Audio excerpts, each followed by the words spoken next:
ಎಲ್ಲರಿಗೂ ನಮಸ್ಕಾರ ಸ್ನೇಹಿತರೆ. ಸೂರ್ಯ ರಾಶಿ ಚಕ್ರದ 5ನೇ ರಾಶಿ ಅಧಿಪತಿ. ಈ ರಾಶಿ ಚಕ್ರವು ಸಿಂಹವನ್ನ ಪ್ರತಿನಿಧಿಸುತ್ತದೆ. ಈ ರಾಶಿ ಚಿಹ್ನೆಯಲ್ಲಿ ಜನಿಸಿದ ವ್ಯಕ್ತಿಯ ಮೇಲೆ ಸೂರ್ಯದೇವನ ಪರಿಣಾಮ ಹೆಚ್ಚು. ಜ್ಯೋತಿಷ್ಯದ ಪ್ರಕಾರ ಸೂರ್ಯದೇವ ಸಿಂಹ ರಾಶಿಯ ಅಧಿಪತಿ ಮತ್ತು ನವಗ್ರಹಗಳ ರಾಜನೂ ಹೌದು. ಈ ರಾಶಿಯ ಜನರ ನಡವಳಿಕೆ ಗುಣಲಕ್ಷಣದಲ್ಲಿ ತಮ್ಮದೇ ಆದ ವೈಶಿಷ್ಟ್ಯ ಹೊಂದಿದ್ದಾರೆ. ತಮ್ಮ ಸಮಸ್ಯೆಗಳನ್ನ ತಮ್ಮದೇ ಆದ ರೀತಿಯಲ್ಲಿ ಪರಿಹರಿಸುವಲ್ಲಿ ಪರಿಣಿತರಾಗಿದ್ದಾರೆ. ಈ ರಾಶಿ ಚಕ್ರದ ಜನರು ತುಂಬಾ ಧೈರ್ಯಶಾಲಿ ಮತ್ತು ಭಾವೋದ್ರಿಕರು.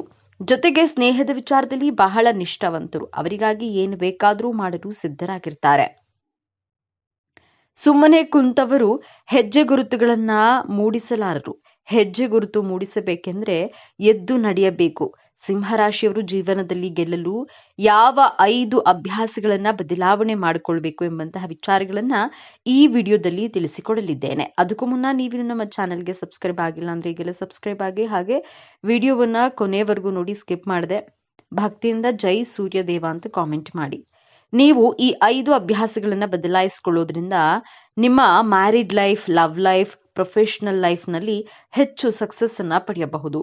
ಸಿಂಹರಾಶಿಯವರು ಬದಲಾಯಿಸಿಕೊಳ್ಳಬೇಕಾದಂತಹ ಮೊದಲನೆಯ ಅಭ್ಯಾಸ ಈಗೋ ಮತ್ತು ಆರೋಗ್ಯನ್ಸ್ ಅನ್ನ ಬಿಡಬೇಕು. ಸಿಂಹರಾಶಿ ರಾಜನ ರಾಶಿ ಆಗಿರೋದ್ರಿಂದ ಯಾರ ಮುಂದೆನೂ ತಲೆ ತಗ್ಗಿಸಲ್ಲ. ನೀವು ಇದನ್ನ ಸ್ವಾಭಿಮಾನ ಅಂತಾನೂ ಕರಿಬಹುದು. ಆದ್ರೆ ನಿಮ್ಮ ಸಂಬಂಧಗಳಲ್ಲಿ, ವೈವಾಹಿಕ ಜೀವನದಲ್ಲಿ, ಪ್ರೀತಿಯ ಜೀವನದಲ್ಲಿ ನೀವು ನಿಮ್ಮ ಮಾತೇ ನಡೆಯಬೇಕು ಎಂದುಕೊಳ್ತೀರಾ.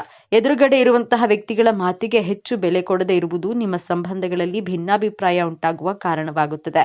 ಈ ಅಭ್ಯಾಸವನ್ನ ಬಿಡಲು ಸಾಧ್ಯವಿಲ್ಲ. ಆದರೆ ಆದಷ್ಟು ಬದಲಾಯಿಸಿಕೊಳ್ಳಲು ಪ್ರಯತ್ನಿಸಿದ್ರೆ ನಿಮ್ಮ married life, love life, professional life ಅಲ್ಲಿ ಹೆಚ್ಚು ಸಂತೋಷವಾಗಿರಬಹುದು, ಹೆಚ್ಚು ಸಕ್ಸಸ್ ಅನ್ನ ಪಡೆಯಬಹುದು. ಸಿಂಹರಾಶಿಯವರು ನಿಮ್ಮ ಜೀವನದಲ್ಲಿ ಗೆಲ್ಲಲು ಬದಲಾಯಿಸಿಕೊಳ್ಬೇಕಾದಂತಹ 2ನೆಯ ಅಭ್ಯಾಸ ಸೋಲಿನ ಭಯವನ್ನ ಬಿಡಬೇಕು. ಸಿಂಹರಾಶಿ ಅಧಿಪತಿ ಸೂರ್ಯಗ್ರಹ. ಸೂರ್ಯನನ್ನ ಗ್ರಹಗಳ ರಾಜ ಎಂದೇ ಕರೆಯಲಾಗಿದೆ. ಮೇಷರಾಶಿ, ಸಿಂಹರಾಶಿ, ಧನುರಾಶಿ ಈ 3 ರಾಶಿಗಳು ಯಾವುದೇ ಕೆಲಸವಾದರೂ ಮುನ್ನುಗ್ಗಿ ಛಲದಿಂದ ಮಾಡ್ತಾರೆ. ಆದ್ರೆ ಸೋಲಿನ ಭಯವನ್ನ ಬಿಡಬೇಕು. ಸೋಲಿಗೆ ಹೆದರಿಕೊಂಡ್ರೆ ಯಾವುದೇ ಕೆಲಸಗಳ ಪ್ರಾರಂಭ ಮಾಡೋದಕ್ಕೆ ಅಸಾಧ್ಯವನ್ನ ಸಾಧ್ಯವಾಗಿಸುವಂತಹ ಶಕ್ತಿ, ಸಾಮರ್ಥ್ಯ ನಿಮ್ಮಲ್ಲಿ ಇದೆ. ಆದ್ರಿಂದ ಫಿಯರ್ ಆಫ್ ಫೇಲ್ಯೂರ್ ಅನ್ನ ಬಿಟ್ಟು ಮುನ್ನುಗ್ಗಿದ್ರೆ ನಿಮ್ಮ ಜೀವನವನ್ನ ಗೆಲ್ತೀರಿ. ಒಂದು ಹೆಜ್ಜೆಯನ್ನ ಇಡುವವರೆಗೂ ಭಯ ಪಡ್ತೀರಾ. ಒಂದು ಹೆಜ್ಜೆ ಇಟ್ಟ ನಂತರ ಮುನ್ನುಗ್ಗಿದ ಕೆಲಸ ಮಾಡಲು ಪ್ರಾರಂಭ ಮಾಡಿದ್ರೆ 20% ಸಿಂಹರಾಶಿಯವರು ಧೈರ್ಯವಾಗಿ ಕೆಲಸ ಮಾಡಿದ್ರು 80% ಸಿಂಹರಾಶಿಯವರಿಗೆ ಸೋಲಿನ ಭಯವಿರುತ್ತೆ. ಈ ಭಯವನ್ನ ಬಿಡಿ, ಯಶಸ್ಸಿನ ಕಡೆ ಹೆಜ್ಜೆ ಇಡಿ. ಸಿಂಹರಾಶಿಯವರು ಬದಲಾಯಿಸಿಕೊಳ್ಬೇಕಾದಂತಹ 3ನೆಯ ಅಭ್ಯಾಸ ನೇರವಾಗಿ, ಕಟುವಾಗಿ ಮಾತನಾಡುವುದನ್ನ ಬಿಡಬೇಕು. ಸಿಂಹರಾಶಿ ಅಗ್ನಿ ತತ್ವ ರಾಶಿ. ನೀವು ಯಾರು, ಎಲ್ಲಿ, ಹೇಗೆ ಪರಿಸ್ಥಿತಿಗಳನ್ನ ನೋಡೋದಿಲ್ಲ. ನೇರವಾಗಿ ಕಡ್ಡಿ ತುಂಡಾದ ರೀತಿಯಲ್ಲಿ ಮಾತನಾಡ್ತೀರಾ. ನಿಮ್ಮ ನೇರ ಮಾತುಗಳು ನಿಮ್ಮ ಎದುರುಗಡೆ ಇರುವಂತಹ ವ್ಯಕ್ತಿಗಳಿಗೆ ಇಷ್ಟವಾಗುವುದಿಲ್ಲ.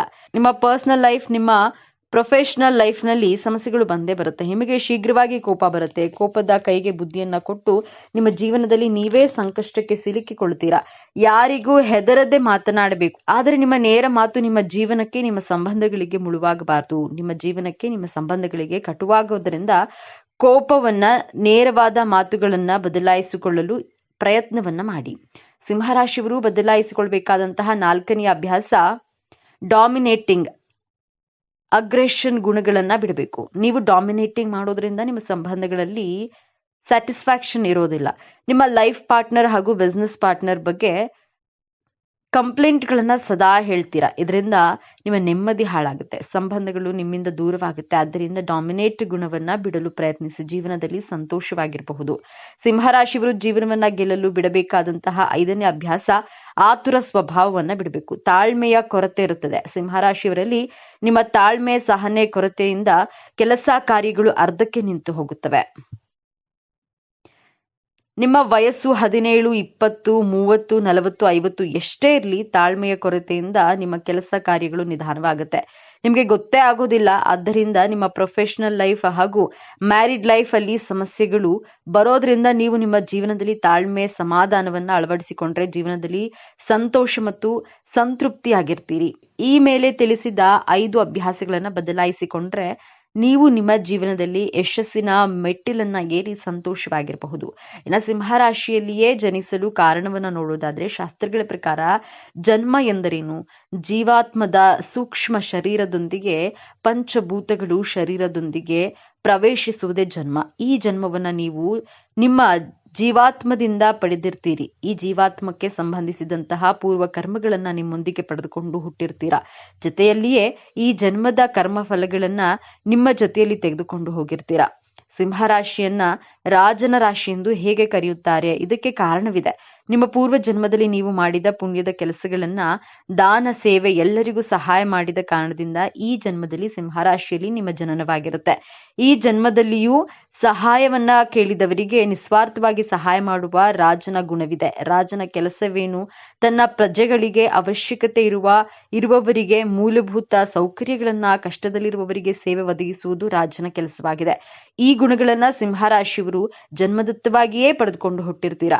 ನಿಮ್ಮ ಪಂಚಮ ಸ್ಥಾನದಿಂದ ವಿಶ್ಲೇಷಣೆ ಮಾಡೋದಾದ್ರೆ ನಿಮ್ಮ ಪಂಚಮ ಸ್ಥಾನದಲ್ಲಿ ಧನುರಾಶಿ ಕಂಡು ಬರುತ್ತದೆ. ಧನುರಾಶಿಯ ಲಕ್ಷಣಗಳೇನು? ಏಕಾಗ್ರತೆ, ಕರ್ತವ್ಯ, ನಿಷ್ಠೆ, ಧ್ಯೇಯಗಳ ಕಡೆ, ಗುರಿಯ ಕಡೆ ಗಮನ ಕೊಡುವಂತಹ ಗುಣಗಳು ನಿಮ್ಮಲ್ಲಿಯೂ ಈ ಎಲ್ಲಾ ಗುಣಗಳನ್ನ ಕಾಣಬಹುದು. ನಕ್ಷತ್ರದ ಪ್ರಕಾರ ನೋಡೋದಾದ್ರೆ ಮಕ ನಕ್ಷತ್ರದಲ್ಲಿ ಜನಿಸಿದವರಿಗೆ ಮೊದಲಿಗೆ ಕೇತುವಿನ ಮಹದಶ ಪ್ರಾರಂಭವಾಗುತ್ತೆ. ಮಕ ನಕ್ಷತ್ರದವರಿಗೆ ಪಿತೃಗಳ ಆಶೀರ್ವಾದವಿರುತ್ತೆ. ನಿಮ್ಮ ಪ್ರತಿ ಕೆಲಸಕ್ಕೂ ನಿಮ್ಮ ಪಿತೃಗಳು ಸಹಾಯ ಮಾಡ್ತಾರೆ. ಕೇತು ಮಹಾದಶ 7 ವರ್ಷಗಳ ಕಾಲ ಕಂಡು ಬರುತ್ತೆ. ನೀವು ಬಾಲ್ಯವನ್ನ ಕೇತುವಿನ ದಶೆಯಲ್ಲಿಯೇ ಕಳೆಯುತ್ತೀರಿ. ನಂತರ ಶುಕ್ರ ಗ್ರಹದ ಮಹಾದಶ ಪ್ರಾರಂಭವಾಗುತ್ತೆ. ಸಿಂಹರಾಶಿಯವರಿಗೆ ಪರಾಕ್ರಮ ಭಾವ ಹಾಗೂ ದಶಮಾಧಿಪತಿಯಾದಂತಹ ಗ್ರಹ ಅಂದ್ರೆ ಶುಕ್ರ ಗ್ರಹ. ನಿಮ್ಮ ಕರ್ಮಸ್ಥಾನದ ಅಧಿಪತಿಯಾಗಿರೋದ್ರಿಂದ ನೀವು ನಿಷ್ಠ ಕರ್ಮಗಳನ್ನ ಶುಕ್ರ ದಶೆಯಲ್ಲಿ ಮಾಡಿ ನಿಮ್ಮ ಜೀವನದಲ್ಲಿ ಯಶಸ್ಸನ್ನ ಪಡೆಯುತ್ತೀರಿ.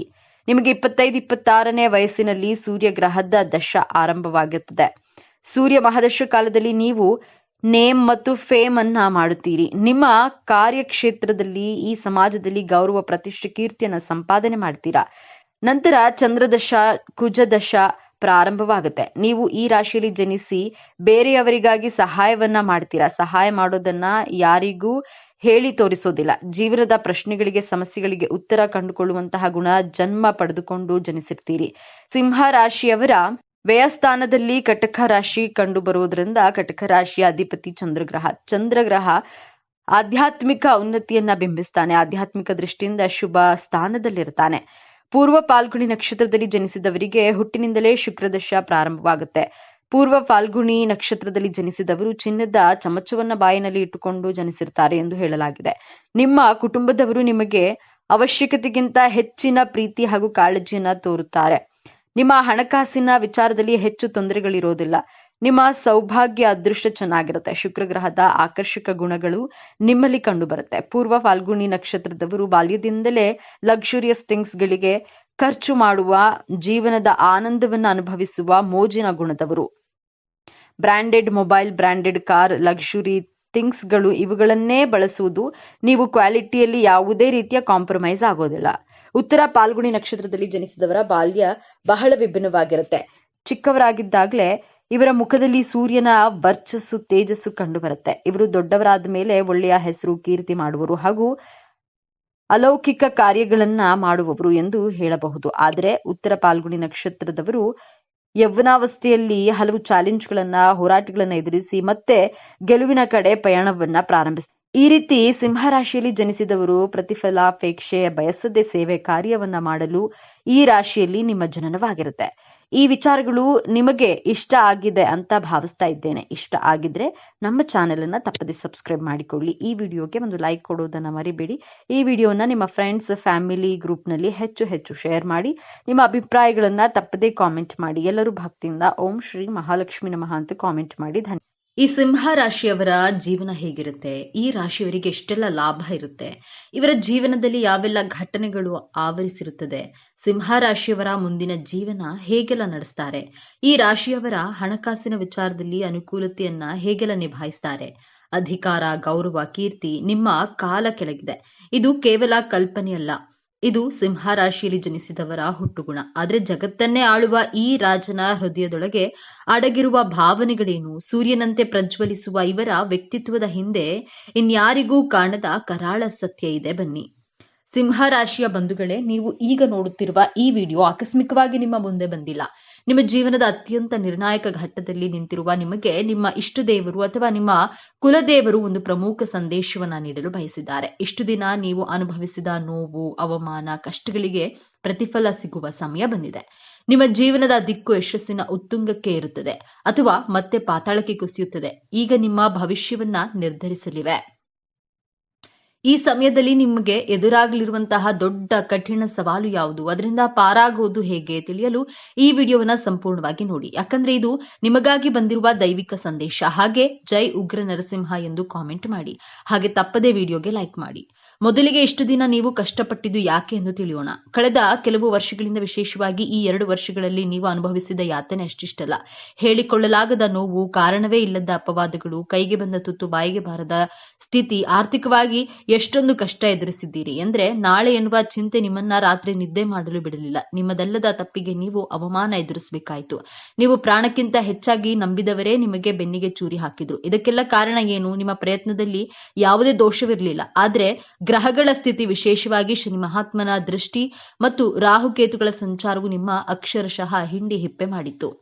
ಇದು ನಿಮ್ಮ ಜೀವನದ ಒಂದು ಅಗ್ನಿ ಪರೀಕ್ಷೆಯಾಗಿತ್ತು. ದೇವರು ನಿಮ್ಮನ್ನ ಶುದ್ಧ ಚಿನ್ನವನ್ನಾಗಿ ಮಾಡಲು ಇಷ್ಟೆಲ್ಲ ಪರೀಕ್ಷೆಗಳನ್ನ ಕೊಟ್ಟನು. ಆದ್ರೆ ಆ ಕಷ್ಟದ ದಿನಗಳು, ಆ ಕರಾಳ ಅಧ್ಯಾಯ ಈಗ ಮುಗಿಯುವ ಹಂತಕ್ಕೆ ಬಂದಿದೆ. ಹೌದು, ಈ ಸಮಯವನ್ನ ನಿಮ್ಮ ಜೀವನದ ಸುವರ್ಣ ಯುಗ ಎಂದು ಬರೆದಿಟ್ಕೊಳ್ಳಿ. ಗುರುಬಲದ ಸಂಪೂರ್ಣ ಕೃಪೆ ಮತ್ತು ನೀವು ಪಟ್ಟ ಶ್ರಮಕ್ಕೆ ಶನಿ ಮಹಾತ್ಮನು ಈಗ ಪ್ರತಿಫಲವನ್ನ ನೀಡಲು ಸಿದ್ಧನಾಗಿದ್ದಾನೆ. ನಿಮ್ಮ ಜೀವನದ ಪ್ರತಿಯೊಂದು ಕ್ಷೇತ್ರವು ಹೇಗೆ ಅದ್ಭುತವಾಗಿ ಬದಲಾಗುತ್ತೆ ಎಂದು ಈಗ ಒಂದೊಂದಾಗಿ ನೋಡೋಣ.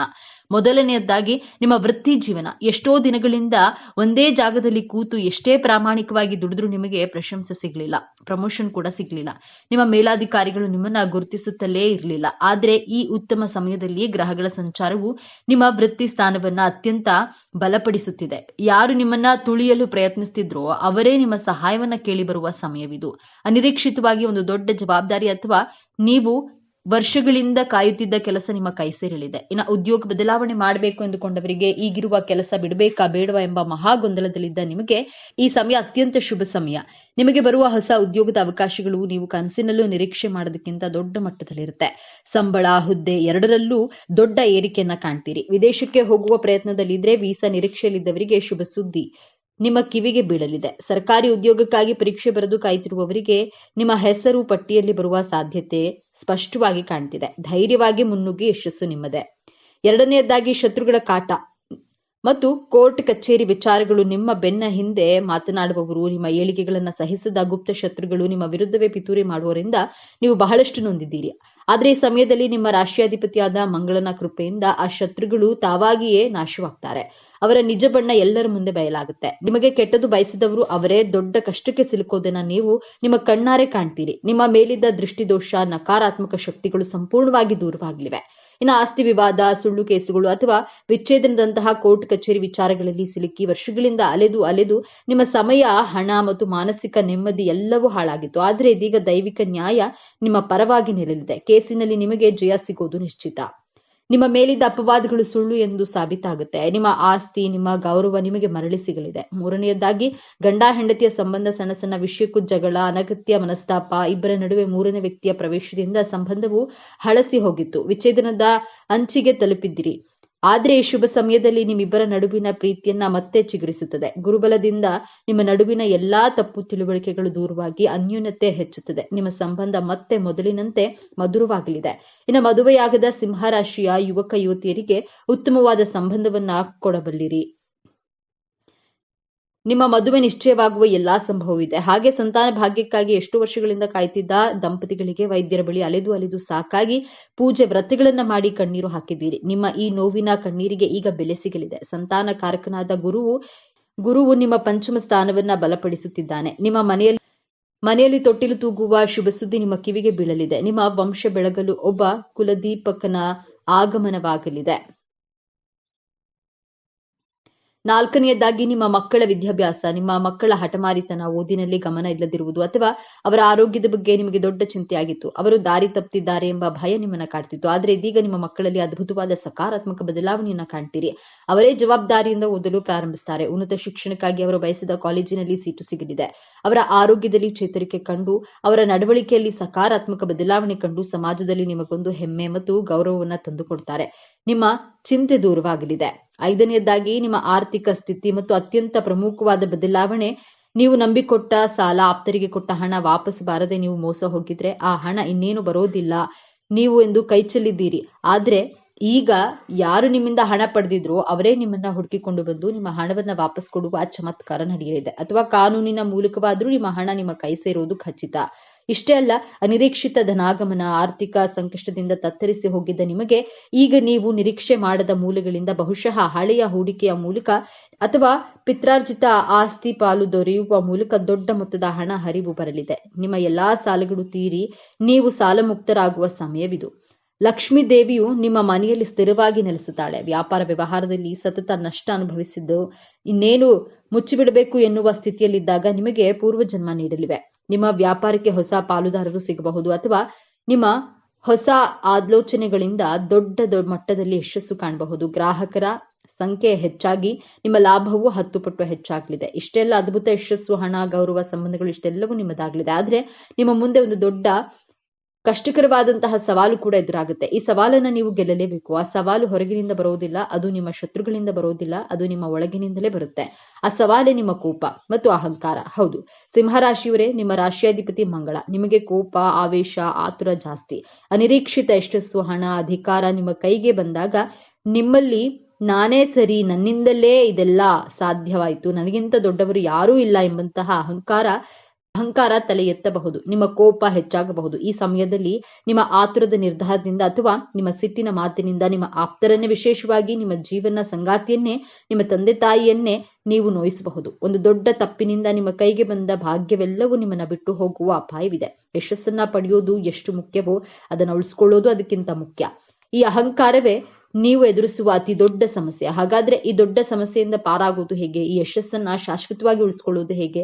ಪರಿಹಾರ ತುಂಬಾ ಸರಳವಾಗಿದೆ, ಆದರೆ ಇದನ್ನ ನೀವು ಅತ್ಯಂತ ಶ್ರದ್ಧೆಯಿಂದ ಪಾಲಿಸಬೇಕು. ಮೊದಲನೇದಾಗಿ ಮೌನವನ್ನ ಅಭ್ಯಾಸ ಮಾಡಿ. ಅಂದ್ರೆ ಮಾತನಾಡುವ ಮೊದಲು 2 ಬಾರಿ ಯೋಚಿಸಿ. ನಿಮ್ಮ ಮಾತಿನಿಂದ ಯಾರಿಗೂ ಎಷ್ಟೇ ಸಣ್ಣವರಾದ್ರೂ ಅವರಿಗೆ ನೋವಾಗದಂತೆ ನೋಡ್ಕೊಳ್ಳಿ. 2ನೇದಾಗಿ ನಿಮ್ಮ ರಾಶಿಯಾಧಿಪತಿಯಾದ ಕುಜನ ಉಗ್ರ ಸ್ವಭಾವವನ್ನ ಶಾಂತಗೊಳಿಸಲು ಪ್ರತಿ ಮಂಗಳವಾರ ಹತ್ತಿರದ ಆಂಜನೇಯನ ದೇವಸ್ಥಾನಕ್ಕೆ ಹೋಗಿ ಒಂದು ಹಿಡಿ ಬೆಲ್ಲವನ್ನ ದಾನ ಮಾಡಿ ಅಥವಾ ಅಲ್ಲಿರುವ ಹಸುವಿಗೆ ತಿನ್ನಿಸಿ. ಆಂಜನೇಯನನ್ನ ನಿಮ್ಮ ಕೋಪವನ್ನ ನಿಯಂತ್ರಿಸಿ ನಿಮಗೆ ವಿನಯವನ್ನ ಕರುಣಿಸುತ್ತಾನೆ. 3ನೇದಾಗಿ ನಿಮ್ಮ ಯಶಸ್ಸು ಸಿಕ್ಕಾಗ, ಹಣ ಬಂದಾಗ ಅದನ್ನ ತಲೆಗೇರಿಸ್ಕೊಳ್ಬೇಡಿ. ತಕ್ಷಣ ನಿಮ್ಮ ಇಷ್ಟ ದೇವರನ್ನ ಅಥವಾ ಕುಲದೇವರನ್ನ ಮನಸ್ಸಿನಲ್ಲಿ ಸ್ಮರಿಸಿ. ಇದೆಲ್ಲ ನಿನ್ನ ಕೃಪೆ ಎಂದು ಕೃತಜ್ಞತೆಯನ್ನ ಸಲ್ಲಿಸಿ. ಯಶಸ್ಸು ಬಂದಾಗ ತಲೆಬಾಗಿರಿ. ಈ ಒಂದು ವಿನಯದೊಂದಿಗೆ ನಿಮ್ಮ ಎಲ್ಲಾ ಭಾಗ್ಯವನ್ನ ನಿಮ್ಮ ಬಳಿಯೇ ಉಳಿಸುತ್ತದೆ. ಸಿಂಹರಾಶಿಯವರೇ, ನಿಮ್ಮ ಜೀವನವನ್ನ ಸಂಪೂರ್ಣವಾಗಿ ಬದಲಾಯಿಸುವ ಶಕ್ತಿ ಹೊಂದಿದೆ. ನಿಮ್ಮ ವಿಜಯದ ಆರಂಭವಾಗಲಿದೆ. ನೀವು ಅನುಭವಿಸಿದ ಪ್ರತಿಯೊಂದು ನೋವಿಗೂ ಈಗ ಪ್ರತಿಫಲ ಸಿಗಲಿದೆ. ನಿಮ್ಮ ಕಣ್ಣೀರು ಈಗ ಆನಂದ ಭಾಷ್ಪವಾಗಿ ಬದಲಾಗುವ ಸಮಯ ಬಂದಿದೆ.